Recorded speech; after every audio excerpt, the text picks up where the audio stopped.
மேலே பார்க்குற Santro 2001 model 3 owner. FC வந்து அடுத்த வருஷம் டிசம்பர் மாதம் வரைக்கும் இருக்குது.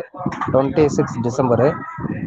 ஏசி பவர் ஸ்டீரிங் வந்துடும், பேக் வைப்பர் வந்துடும். டயர் எல்லாமே ஒரு 50 மேலே தான் இருக்கும். சின்ன சின்ன ஸ்க்ராட்ச் டென்ட்டெல்லாம் இருக்குது. வண்டி ஆசிட்டிஸ் கண்டிஷனில் ஒரு 47 ரூபா ஃபிக்ஸடாக கொடுத்துடலாம். கஸ்டமர் ப்ரைஸ் வந்து 47 ரூபா ஃபிக்ஸடாக கொடுத்துடலாம் சார். ஐடியா இருக்கவும் கால் பண்ணுங்கள். வண்டி வந்து வேலூர். மேலே பார்க்குற சாண்ட்ரோ 2001 மாடலு 3 ஓனரு. எஃப்சி வந்து அடுத்த வருஷம் டிசம்பர் மாதம் வரைக்கும் இருக்குது. 26 டிசம்பரு. ஏசி பவர் ஸ்டீரிங் வந்துடும், பேக் வைப்பர் வந்துடும். டயர் எல்லாமே ஒரு 50 மேலே தான் இருக்கும். சின்ன சின்ன ஸ்க்ராட்ச் டென்ட்டெல்லாம் இருக்குது. வண்டி ஆசிட்டிஸ் கண்டிஷனில் ஒரு 47 ரூபா ஃபிக்ஸடாக கொடுத்துடலாம். கஸ்டமர் ப்ரைஸ் வந்து 47 ரூபா ஃபிக்ஸடாக கொடுத்துடலாம் சார். ஐடியா இருக்கவும் கால் பண்ணுங்கள். வண்டி வந்து வேலூர்.